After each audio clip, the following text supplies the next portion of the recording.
Nouvelle Express terege terimuso aiwanya dodola émission talent caché qu'on a là bi ni assistant tu vas flammer en fait awo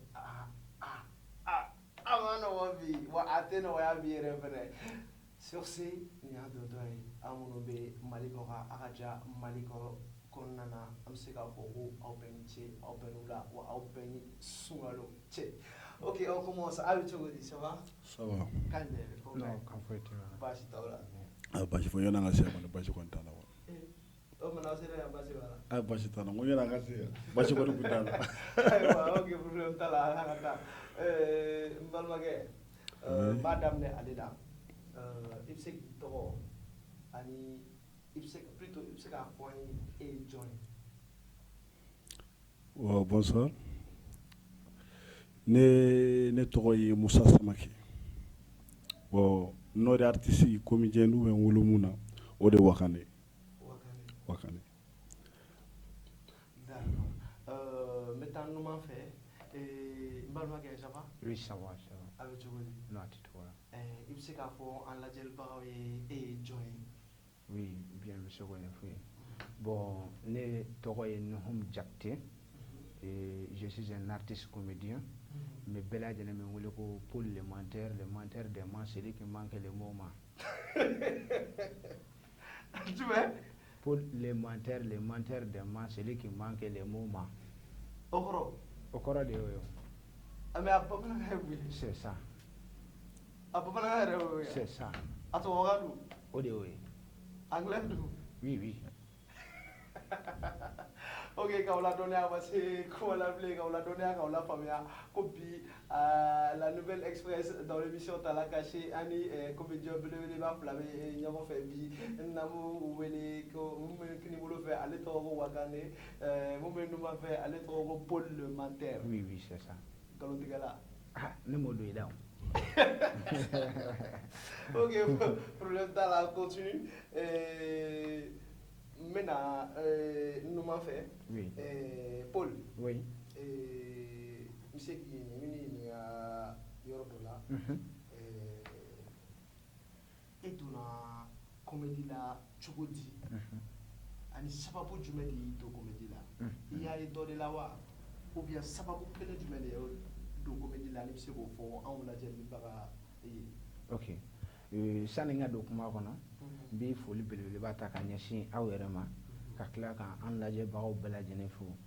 fɛn min ne don comédie la o ye comédie yɛrɛ de kanu ye a kanu ye ne de don a la sabu a kanu bɛ ne dusukun na sabu n'i y'a mɛn i bɛ don fɛn o fɛn na i y'a kanu fɔlɔ de wa fɛn min y'a diya n ye depuis an fitinin kabini an bɛ école primaire sixième niveau ninnu na an bɛ télé lajɛ donc n'an ye télé lajɛ an bɛ théâtre mun ye télé la donc o kanu fana de ye ne tɔ poussé ka don comédie la n t'a dɔn ne bɛ k'a faamuya. Donc ne y'a faamuya o sababu mɔgɔ artiste nɔ mun kanu de ye minɛ ko sababu kama i donna comédie lase comédie kɔnɔ o tɛ yen. Bon n bɛ se k'a fɔ o bɛ yen parce que ne bɛ ka waati min f'i na o y'a sɔrɔ lasidan ninnu ka théâtre de tun ka di ne ye trop. Lasidan. oui oui ala ka hinɛ a la oui an tun bɛ olu de ka théâtre suit kosɛbɛ. Mais principalement lasidan o ka ca o lasidan bɛ yen. il y a lasidan oui oui. mais jɔn kelen. Bon jɔn kelen kɛcogo de ye ci jɔn kelen taabolo de ye ci. bon lasidan taabolo de ye ne ci trop. Sikaso kan. oui oui. baasi tɛ. ayiwa ko de tɛ goman fɔ laban dɔ yɛrɛ. non ne tɛ goman fɔ ne yɛrɛ de ye goman ye. awɔ. awɔ. Wakane. Oui. I bɛ se k'a fɔ a lajɛbagaw ye sababu jumɛn de ye e Wakane don comédie la i ye comédien artiste comédien ba dɔ de ye n'o kanu b'i minɛ wa ou bien carré kɔnɔ comédie de ou bien jumɛn de don. Mais bɛɛ lajɛlen fo fɔlɔ précisément Nouvelle Express Talent Caché. Voilà. Bon mun yɛrɛ ye ne don comédie la bon depuis mon enfance ka hadamadenw lanisɔndiya o ka di ne ye mais u ka film dɔ tun bɛ yen ko Siya Yata Bari n t'a dɔn si tu te souviens. Voilà cɛkɔrɔba dɔ b'o la u b'a wele ko Wakane. Wakane. Voilà Kaya Maga ka kɛlɛkuntigi. Bon sérieusement mun to k'ale ladege bon finalement u tor'o la o Wakane u bɛ to ka n wele ka na Kaya Maga ladege u bɛ yɛlɛ jusqu'à 2011 ni Fode Musa ye ɲɔgɔn ye a ko n ma vraiment a ka d'a ye an ka taa Yɛlɛbugu la ɲɔgɔn fɛ Fode Musa. n'u b'a wele ko lɛkɔrɔ Lɛkɔrɔ. voilà lɛ n'a den quoi Ayiwa n b'o fɔ ye la baasi tɛ ok problème t'a la o faamuyara donc ne y'a faamuya ale sababu Wakane Siya Yatabari la Wakane n'o ye ko kanu jusqu'à ce que i nana commencer ka don kow la donc sababu nana commencer ka bɔ lɛkɔrɔ la exactement voilà sans plus tarder on va continuer toujours maintenant question filanan poser épaule kunna Paul n'a ma k'i ma basi i bɛ se ka a fɔ an ye différence jumɛn de bɛ comédie ani humour cɛ. Bon là à ce niveau ne bɛ se ka min fɔ o la comédie ni humour cɛ différence la genre bɛɛ n'i ka faamuya kɔni de don mais humour o ye fɛn ye min bɛ genre kana jɔ jama ɲɛfɛ ka mɔgɔw la yɛlɛ o ye directement o ye face à face ye quoi voilà i kelen n'i ka public kelen voilà i kelen bɛna jɔ scène sanfɛ i bɛ mɔgɔw la yɛlɛ o humour o y'i yɛrɛ da kɔnɔ kuma de mais comme ne kɔni ka jate la i komi an ye denmisɛnnin fitinin an tɛ bɛrɛ dɔn a la i m'a faamuya mais comédie i kelen pe tɛ se ka comédie kɛ fo i ni mɔgɔ wɛrɛ ka fara ɲɔgɔn kan n'aw jɛna ka fara ɲɔgɔn kan aw bɛ comédie de kɛ mais humour kelen pe bɛ se ka yɛlɛ scène sanfɛ ka jama la yɛlɛ n t'a dɔn n'i bɛ ka question jaabi. Ok, Paul ta faamuyara an lajɛlibagaw an ka foli b'aw ye toujours c'est la nouvelle express dans l'émission talent caché Wakane an bɛna o yɔrɔnin tigi fɛnɛ la e ka faamuyali ye jumɛn ye o yɔrɔ la humour ani comédie différence.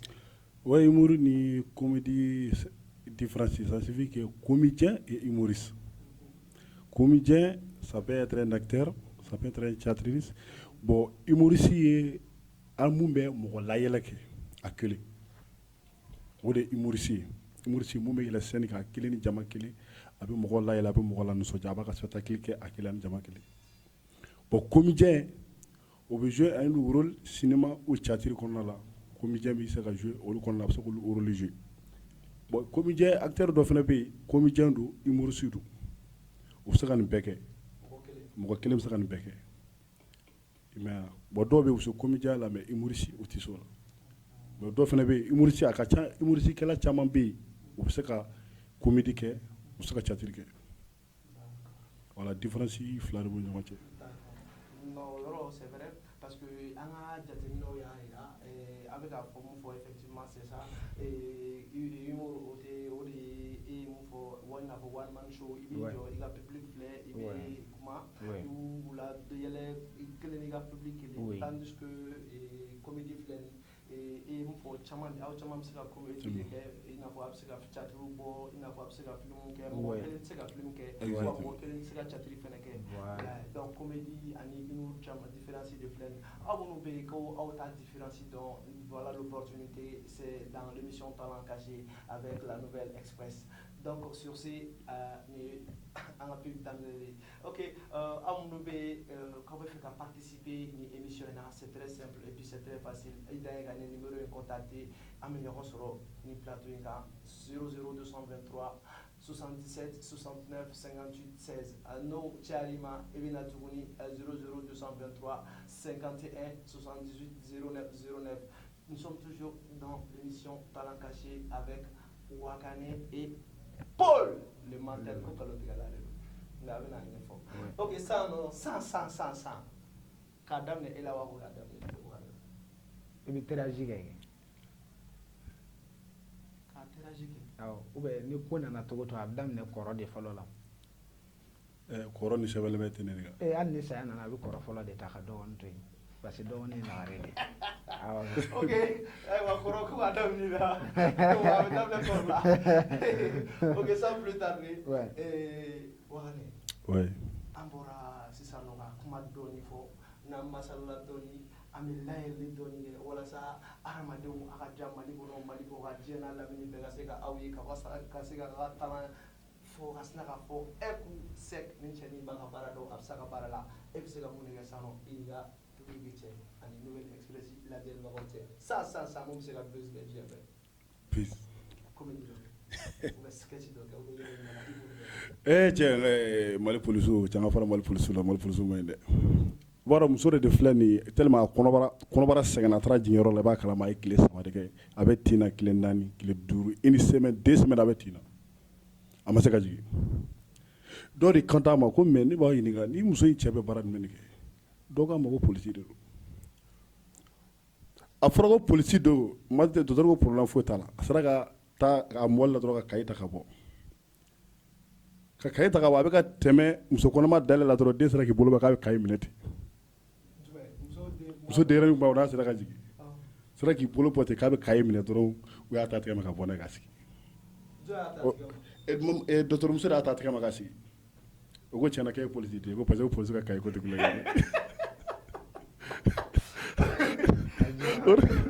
o de kɛra sababu ye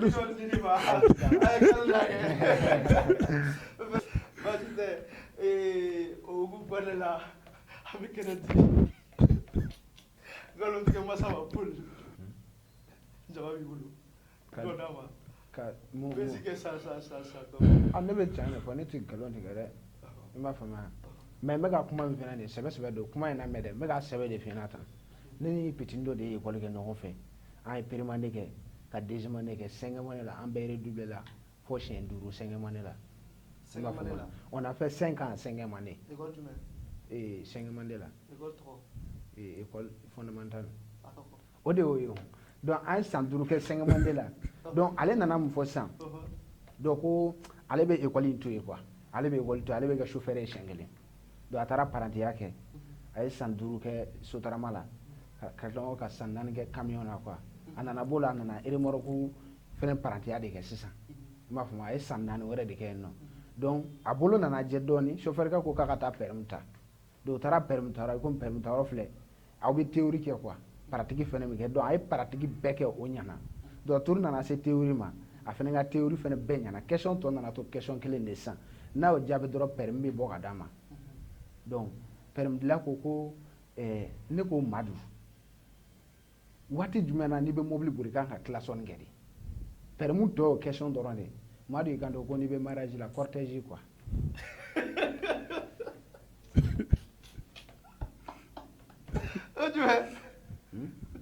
n'i bɛ mariage la pipi o waati la i bɛ classoni wala waati la i bɛ classoni de kɛ vraiment ouais o bɛ permis mérité baasi tɛ on continue n bɛna continuer ni oui Paul e ka comédie kɔnɔna la maître dɔ bɛ la mɔgɔ bɛ yen nɔ mun bɛ to k'i bilasira i bɛ to ka taa mun fɛ i bɛ to ka taa répéter mun fɛ kɔrɔlamɔgɔ ninnu fɛ yan ouais o bɛ yen nɔ o ye jɔn ye parce que n bɛ se k'a fɔ avant que ne ka na Bamakɔ yan n tun bɛ Buguni fɔlɔ de i ye Bugunika ye ouais n ye Bugunika yɛrɛ de ye i m'a faamuya Buguni fan jumɛn bon Buguni Masabilakura mais an ka dugu fɛnɛ ni Buguni man jan quoi c'est Fabugu donc an ye Fabugu mais i komi ne ye n ka denmisɛnya bɛɛ kɛ Buguni yen nɔ mais on a un staff d'encadrement là-bas mɔgɔw bɛ yen nɔ minnu bɛ an kalan comédie yɛrɛ domaine kɔnɔna la quoi olu tɔgɔ olu ye jɔn ye bon nous avons Burama Mariko ale kun y'an ka ale y'an ka groupe yɛrɛ manager Buguni bon Buguni Yɛlɛbugu oui oui groupe ye Buguni Yɛlɛbugu ye Buguni yen nɔ a manager ye Burama Mariko mais staff d'encadrement mɔgɔ ka ca dɔɔni u b'a sigi k'an kalala yɛrɛ et puis terminal fɛnɛ na ne j'ai choisi le domaine de l'art n taara art la quoi série dɔ oui série dɔ bɛ yen nɔ u b'a fɔ o ma ko TAL i m'a faamuya terminal art et littérature donc n y'o série de choisi comédie yɛrɛ fɛnɛ kanu de kama n t'a dɔn n'i bɛ k'a faamuya donc an bɛ kalala yen nɔ en même temps ni an ye vidéo kɛ an fɛnɛ bon n ma a sɔrɔ fɔlɔ mais n bɛ k'a ɲini quoi merci i m'a ye mais avec tout ça ni an fɛnɛ vidéo bɔ an b'a yira an kɔrɔlamɔgɔw la n'a y'a sɔrɔ ni RL b'a la tel que a ye lɛkɔrɔ fɔ Fode Musa a ka ca la ni ye vidéo bɔ n b'a yira la ni RL min b'a la donc a fɛnɛ bɛ a fɔ an ɲɛna quoi il est trop franc pour nous vraiment donc n'i y'a faamuya sisan nɔ i ma don comédie la i kun fɛ non ne ma don comédie la ko i bɛ sigi carré kɔnɔ ka yɛlɛkoni dɔ kɛ o bɛ bus kɛ i b'i yɛrɛ jateminɛ ka i m'olu kɛ fɔlɔ donc i bɛ ka taa sunkɔrɔ de ka na dɔɔni dɔɔni voilà n bɛ ka taa sunkɔrɔ d'accord Wagane e ka côté la i bɛ se ka mun de fɔ o niveau la bon ne bɛ se ka mun fɔ o niveau la bon an ka comédie kɔnɔna na n y'o de f'i ɲɛna daminɛ na n ko comédie kɔnɔna la u bɛ to ka mɔgɔ layɛlɛ ni furumuso de ɲɔgɔn ye a taara ni ye Yɛlɛbugu la. mais e jɔ e ko k'e bɛ to ka mɔgɔw layɛlɛ e bɛ to ka mɔgɔw layɛlɛ waati mais jɔn de tun bɛ i kelen i y'a ta carré kɔnɔ de wa ou bien mɔgɔ de i y'a daminɛ kɔnɔ wa ou bien. voilà télé télé la ne tun bɛ télé de filɛ n wakane ko ye siya ta barama de lajɛ o cɛkɔrɔba ka kuma cogo ka di n bɛ to k'a layɛlɛ n bɛ to k'o ladege carré kɔnɔ n'a sigira gɛrɛn na n'a sigira bɔrɛ n bɛ to k'o ladege e ça fama bon an tor'o kɔnɔna de la fo ni furumuso na ɲɔgɔn ye n'o b'a ko lɛkɔrɔ a ko vraiment ko a ka d'a ye an ka taa Yɛlɛbugu la o kɛra 2011 n taara yen n jouera yen fo kana se coup d'état ma Yɛlɛbugu nana ci bon hali courage nana n bila bon 2017 petit dɔgɔ nana n contacter espace comédie la Ronald Guindo o de nana contacter bon vraiment ale yɛrɛ ye sira caman don ɲɛkɔrɔ tiɲɛ yɛrɛ la ale yɛrɛ leçon caman di yan nɔ a ye sketch caman ni musique caman vraiment ale ye conseil baga di yan quoi jusqu'à 2020 ne dɔgɔnin bɛ ɲɔgɔn fɛ an bɛ baara kɛ espace comédie la ni e yɛrɛ bigilo tun b'o kɔnɔna na voilà bon o de kɔfɛ sa ni Paul nana ɲɔgɔn ye vraiment komi an bɛɛ bɛ yɔrɔ kelen na yan an nana essayer bon an bɛ baara kɛ ɲɔgɔn fɛ an bɛ ɲɔgɔn bilasira ni mun man ɲi an b'a corriger an bɛ baara kɛ aujourd'hui n'ale de bɛ ka comédie kɛ ɲɔgɔn fɛ évoluer ɲɔgɔn fɛ quoi exactement. o yɔrɔ faamuyara an minnu bɛ k'aw bɛ comédie ta carré kɔnɔ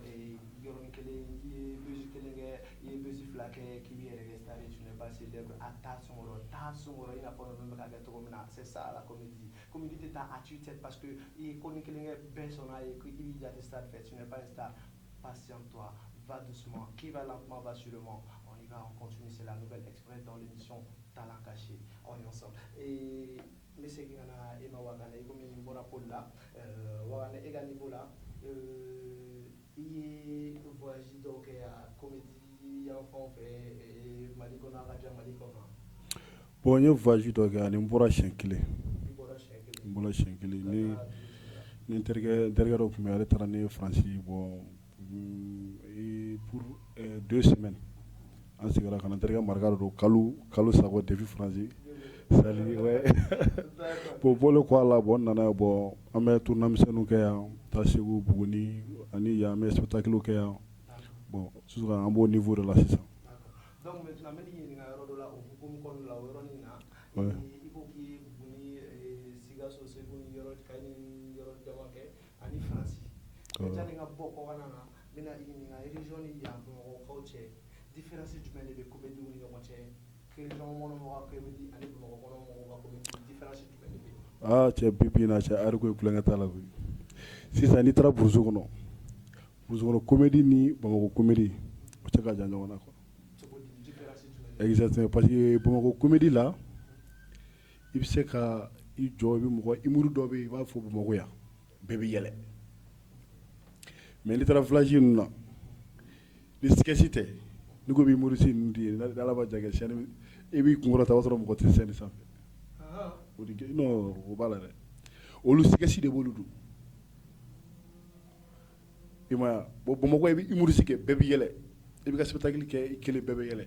mais n'i taara burusi kɔnɔna la n'i taara k'i bɛ to o humoriste k'olu ni ɲɔgɔn cɛ i bɛ kunkɔrɔta sɔrɔ mɔgɔ tɛ salle kɔnɔ sketch de b'olu don ye ka don ka bɔ ani la danse donc a comédien wala ka don ka bɔ ka sketch kɛ o de b'u layɛlɛ ka concours kɛ o de b'u layɛlɛ exactement i y'a ye sa cɛ o yɔrɔ faamuyara i komi i ko ko o ye groupe kɔnɔna ye ko i taara Faransi i ye comédien ye Faransi yan. tiɲɛna n ye comédien ye Faransi bon n ye Faransi comédien dɔ ye. d'accord mais olu ka comédie i ye a assister a ye dɔw assister ou bien i ye dɔw participer a. bon ni ma fɛn participer parce que an tun taara ci dɔ de la yen an taara ci dɔ la ɲɔgɔn fɛ parce que n terikɛ tun ka anniversaire dɔ tun bɛ yen an tun taara o ci de la mais n ye dɔ kumana Pierre Philippe ale ye comédien ba dɔ de don a bɛ Faransi i ma ye o français de don ale bɛ comédie kɛ yen vraiment n'ale ye ɲɔgɔn ye bon n y'olu ka taabolo cɛya faamuya bon n yɛrɛ kun fɛ ka n bɛ bloqué dɔɔni quoi i yɛrɛ b'a ko dɔn quoi n fɛ ka bloqué quoi mais quoi date sera cɛ e gɛrɛ ka na quoi mais inchallah ça va aller quoi. D'accord problème t'a la Paul bɛ segin ka n'i ma o yɔrɔnin kɔnɔna la i bɛ se ka dɔɔni fɔ i ye voyage dɔw kɛ Mali kɔnɔ ou bien Mali kɔ kan ou bien Afrique fanfɛla ninnu na ou bien ka taa tubabu Européen fan fɛ. Biglo ne voyagera dɛ i bɛ voyage min yɛrɛ dɔn ne voyagera de n kɔni ma bɔ Mali kɔ kan mais n b'a dɔn n bɛ bɔ n m'a faamuya mais n kɔni voyagera Mali kɔnɔ a dugu ka ca dɛ Biglo k'a daminɛ Big Love k'a daminɛ Big Love e fana tɔgɔ ninnu ka gɛlɛn dɔɔni présenté par Big Love Big Love o rappeur tɔgɔ ye anw tɛ s'olu la kosɛbɛ e ma bon n voyagera dɛ k'a daminɛ Buguni Yanfoyila Kalana Kɔlɔnjɛba Kumantu Ɲɛna Welesebugu ka taa fɔ Worompana yɔrɔ ninnu na i m'a faamuya n taara nin caman na dɛ ka taa fɔ Tumu wala an yɛlɛla nin caman na ayi n ma mobili san fɔlɔ tigɛ ma gɛlɛya wa kɔnɔ n tɛ se ji min kɔrɔ n'i y'a min denmisɛnnin b'o tulonkɛ i la dɛ ok baasi tɛ donc i tagara yen yɔrɔ fa minnu na an bɔra ka Wagane ta lamɛn sisan nɔ e yɛrɛ bolo o yɔrɔ ninnu comédie bɛ cogo di olu bɛ tulonja mɔgɔ la ka tɛmɛ Bamakɔkaw kan ou bien yen tagaw de bɛ Bamakɔkaw de bɛ tulonja mɔgɔ la ka tɛmɛ yen taga ou bien yen ni yan sɔrɔ bɛ cogo di e yɛrɛ bolo comédie bɛ cogo di yen ni yan a différence ye jumɛn de sɔrɔ kɛcogo bɛ cogo di. bon genre différence bɛ u ni ɲɔgɔn cɛ village sous région ninnu ni Bamakɔ ni ɲɔgɔn cɛ différence b'u ni ɲɔgɔn cɛ munna parce que yan nɔ mɔgɔ kelen ka sponsorisation yan o ye yen mɔgɔ 10 de i m'a faamuya mais ka u la yɛlɛ bolo ma duguba kɔnɔ mɔgɔ la yɛlɛ ka di ka tɛmɛ yen ka kan ko dɔ bɛ yen nɔ n'i y'a kɛ yan dɔrɔn a bɛ yan ka la yɛlɛ mais n'i bɛ brousse kɔnɔ ka comédie kɛ yen nɔ n'i ko k'i b'u la yɛlɛ humour la ka yɛlɛ scène sanfɛ k'u la yɛlɛ u ɲi jalen don karatatata olu yɛlɛ man di quoi humour la i kelen n'u kelen parce que il faut être dans leur domaine f'i ka foro dɔn ka misi dɔn ka tila ka fali dɔn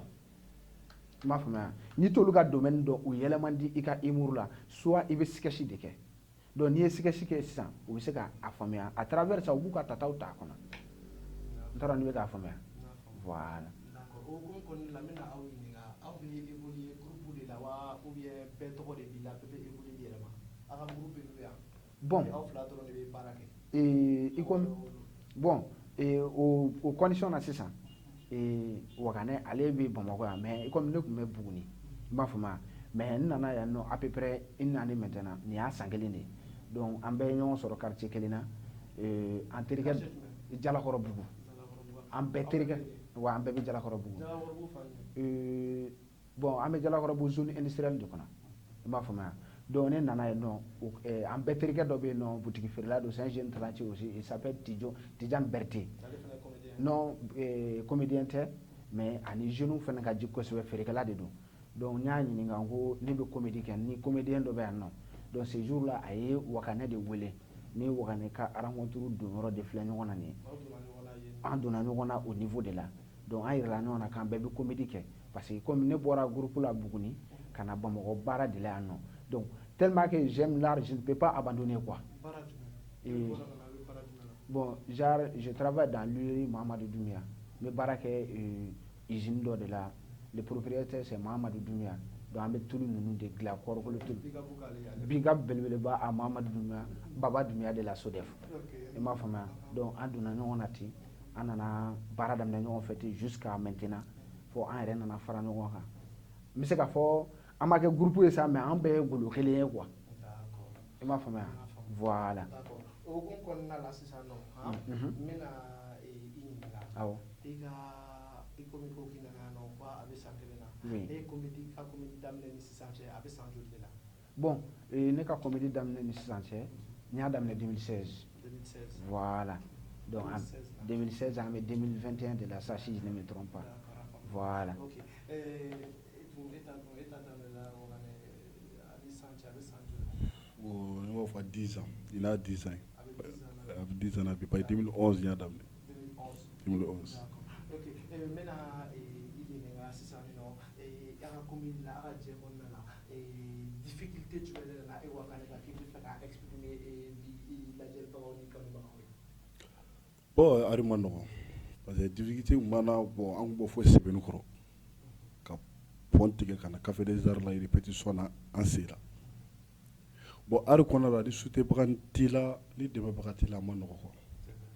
il faut que les gens nous comprennent an bɛ ari nin kɛ malangoloya tɛ parce que sérieusement n'u ye comédie la soit cɛsiri bɔ la u bɛ se k'i directement u bɛ se k'o a karisa yɛrɛ malangolo ye critiques b'a la bon malgré tout ça an y'o bɛɛ to yen an bɛ fɛ ka pour que k'a faamu ye chacun a sa métier mɔgɔ mana baara kanu o de ka di ye n'an m'an ka baara la u ka to k'an soutenir k'a yira ko an tɛ malangolo ye o gɛlɛya dɔrɔn de b'an kan critique gɛlɛya de b'an kan u ka to k'an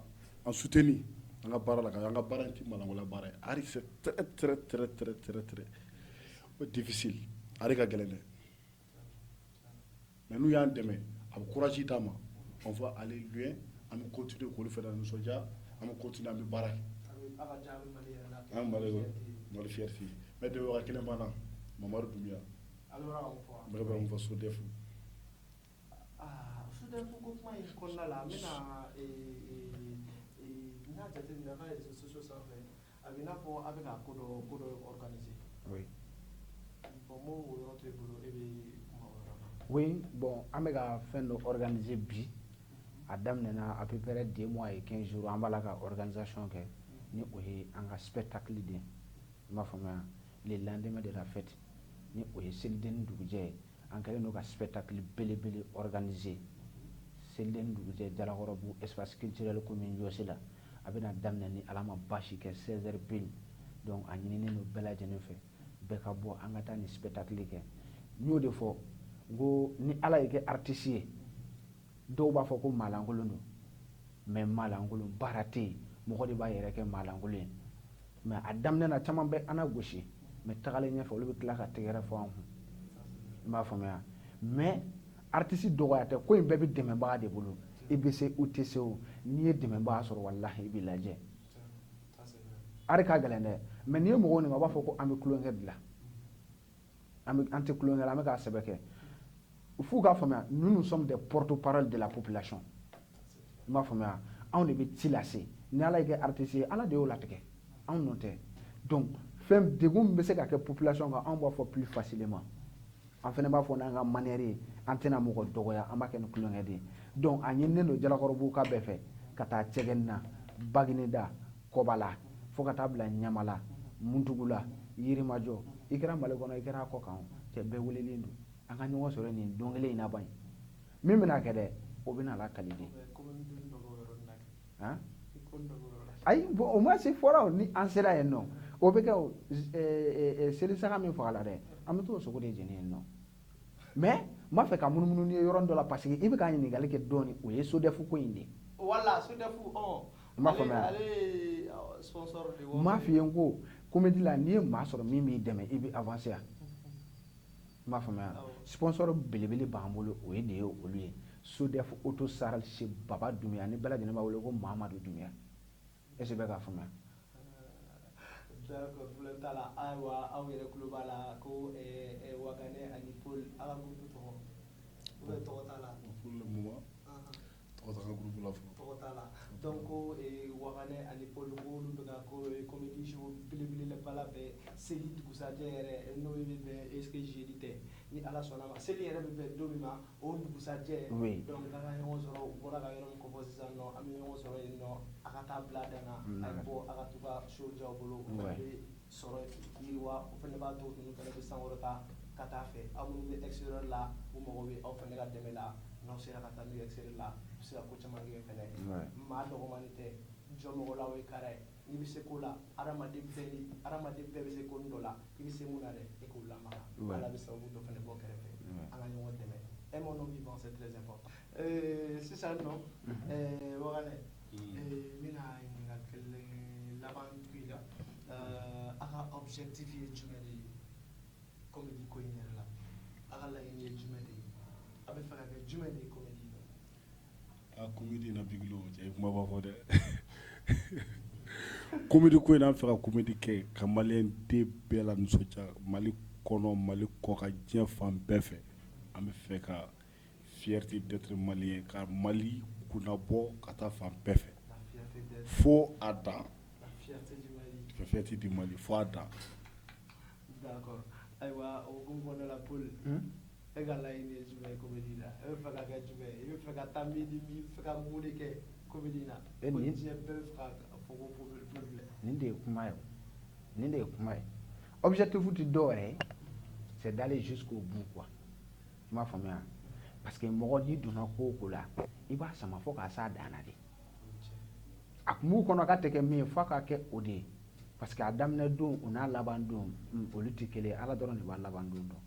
an bɛ dugawu kɛ Ala ka laban cogo ɲuman d'an ma sinon ko in an y'a daminɛ ni sen de ye mais an b'a fɛ ka taa ten viun o de ye avion ye ka pan ka bɔ Mali la ka taa fan wɛrɛ fɛ ka Mali kunna wolo anw ta tɛ Bamakɔ dɔrɔn ye dɛ anw ta tɛ Buguni dɔrɔn ye anw ta tɛ Segu dɔrɔn ye mais anw b'a fɛ ka Mali de kunna wolo ka taa jɔ Canal Plus la ko nin de ye Mali comédien ye o de ka di anw ye anw b'a fɛ ka arriver de mɔgɔ tɛ se Ala de bɛ se an bɛ dugawu kɛ Ala k'a fanga d'an ma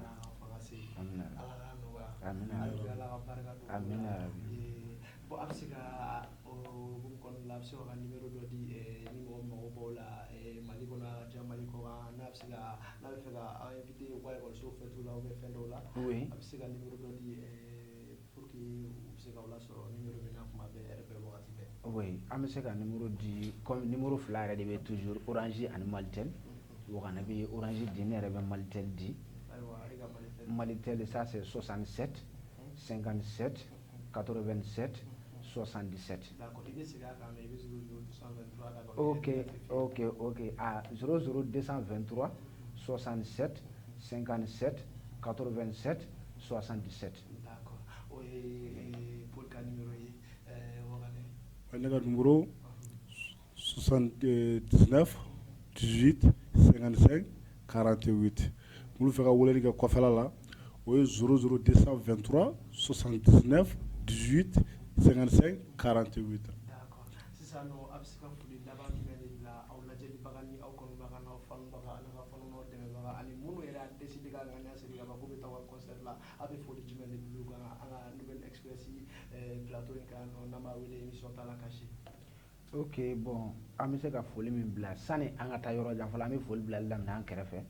an bɛ foli belebeleba ta ka di Nouvelle Express mɔgɔw ma n'o ye Talan Kasi ye foli belebeleba u ta ye sabu olu fana de bɛ kɛ sababu ye ni anw fana artiste misɛnmaninw bɛ ko la dɔn donc an b'u fo o baaraw la halisa an bɛ dugawu kɛ Ala k'u taga ɲɛ Ala k'aw yiriwa yarabi Ala k'aw bolo mɛn aw ka baara la aw kɔnɔ tɛ k'aw bɛ se yɔrɔ min na Ala k'aw se ye Ala k'an bɛɛ lajɛlen sankɔrɔta Ala k'an mɔ ɲɔgɔn bolo ni o bɔra yen sa an bɛ se ka an kanubaw ale ni an lajɛbagaw ale ni an dɛmɛbagaw ni o ye anw garibu fitininw an dɛmɛbagaw an bɛ bɛɛ lajɛlen fo ka tila ko ka bɛɛ lajɛlen wele selite ni dugujɛ Jalakɔrɔbugu espace culturel la commune Josi Tarawele 16h waati bɛɛ lajɛlen ka bɔ an ka ɲɔgɔn sɔrɔ yen nɔ a tɛ kɛ basi min na bɛ dɛsɛ hali ni na dɛsɛra an bɛ sɔn ka nɔnɔ kɛnɛ kala koyi donc bon n bɛ foli min d'o kan dɔrɔn n b'a dɛmɛbaga bɛɛ lajɛlen fo kɛrɛnkɛrɛnnellement n bɛ aw yɛrɛ fo yan fɔlɔ Nouvelle Express les nouveaux talents an bɛ ka foli belebeleba di aw yɛrɛ ma o bɔlen kɔfɛ a la an bɛ SODEF n y'o de fɔ an tɛ ɲinɛ an dɛmɛbaga belebele a ye a bɛ dɔ fana bɛ yen mun bɛ fɔ Buguni n'ale tɔgɔ ko Adama Dunbiya PDG ale de PDG ka PDG ale fana b'a soutenir depuis fo Buguni an ka foli belebeleba b'a ye ani Studio électronique n'an b'a fɔ ko Berthe électronique ale fana b'an kɛrɛfɛ ale fana dɛmɛbaga dɔ ye an bɛ foli k'u ye an bɛɛ lajɛlen ka bɔ seli dugusajɛ 16h an ka ɲɔgɔn sɔrɔ espace culturel Josi Tarawele la Jalakɔrɔbugu ni Osoforo ka yɔrɔ pont tigɛ dɔrɔn i bɛ viri gauche fɛ espace commune fɛngɛ bɛ yen nɔ an bɛ ɲɔgɔn sɔrɔ inchallah. Mais a ka di ne ye sisan nɔ an ka da tuguni comédie dɔ ye n t'a dɔn n'a bɛ dɔnkili da ou bien n t'a dɔn n'a bɛ comédie dɔ bɛ kɛ mun ka d'aw ye. Sani an ka taa yɔrɔ jan an kana an pan ko dɔw kunna an b'a ɲini an kanubaga bɛɛ lajɛlen fɛ ka daminɛ Buguni fo ka na Bamakɔ bɛɛ lajɛlen welelen don an bɛ bɛɛ invité bɛɛ k'i abonné Nouvelle Express mɔgɔw ka page la pour que ka fɛn caman sɔrɔ fɛn duman caman nata sɔrɔ bɛɛ lajɛlen k'a sɛbɛn dɔrɔn Nouvelle Express n'o kɛra i n'a ja dumanw sɔrɔ fɛn duman caman bɛ o la ka tila kɔ ka foli belebeleba an tɛ se ka ɲinɛ an dɛmɛbagaw kɔ dɛ an bɛ SODEF maaw fo bi ka u fo sini ka Baba Dunbiya fo ka Sidiki Dunbiya fo Adama Dunbiya le PDG famille Dunbiya bɛɛ lajɛlen an bɛ bɛɛ lajɛlen fo big up à mon frère Mo donc an bɛ bɛɛ lajɛlen wele bɛɛ fana k'i abonné aw ka page la u yɛrɛ fana kana ɲinɛ anw ka page kɔ bɛɛ k'i abonné an na n'Ala sɔnna ma duman tɛ kɛ mansi nɛgɛla ye nkɛ i ka cɛ ka zamɛ ko tɛ a ye pasan dɔ da zamɛ la sisan bigilo o ti problème ye parce que n'i y'a jateminɛ k'a daminɛ lundi la ka taa bila dimanche la don min ka di kosɛbɛ o ye dimanche de ye sabu o ye kɔɲɔdon de ye kɔɲɔ fana diya ye mun ye o ye zamɛ de ye sabu n'i ye kɛlɛ kɛlɛ kɔɲɔko la a bɛɛ ye zamɛ ko de ye kɔɲɔyɔrɔ jama caya kun zamɛ don musow ka kɛlɛ zamɛ don denmisɛnninw ka girin zamɛ don moto ɲɛkuntaw ka ɲɛkunta ba zamɛ ko b'a la sinon ni kɔɲɔyɔrɔ la ni zamɛ donna ka ban jama yɛrɛ kɛla hali ni furu ma siri bɛɛ bɛ taa so o la sa an bɛ to k'a fɔ ten ko ne mana zamɛ ye ne sɔnkun bɛ sumaya kɔɲɔyɔrɔ zamɛ ye ne sɔnkun na sumaya ne mana zamɛ ye ne sɔnkun bɛ sumaya denkundi yɔrɔ zamɛ ye ne sɔnkun na sumaya iye zamɛ yo kɔɲɔyɔrɔ zamɛ yo denkundi yɔrɔ zamɛ yo zamɛ ma bɔ zamɛ la zamɛ bɛɛ ka di nka n tɛ sukoya ta ko o man d'an ye abada zamɛ yo zamɛ mana miiri naji la sɔnkun bɛ dimi zamɛ kɔni ka di n ye zamɛ ka di sa mana miiri kolokuru la sɔnkun bɛ sumaya zamɛ kolokuru kɔni ala k'an kisi o ma mana miiri supamu na ni sɔnkun na sumaya zamɛ kɔni supamu o ka kalan sa o tuma poli yo zamɛ kalan to yi ni ma zamɛ kalan to yi i sɔnkun bɛ pan dɛ ɔtɔ big love ok ka la dɔnniya ka la faamuya ko ani Wagane ani Paul Mater Rekudo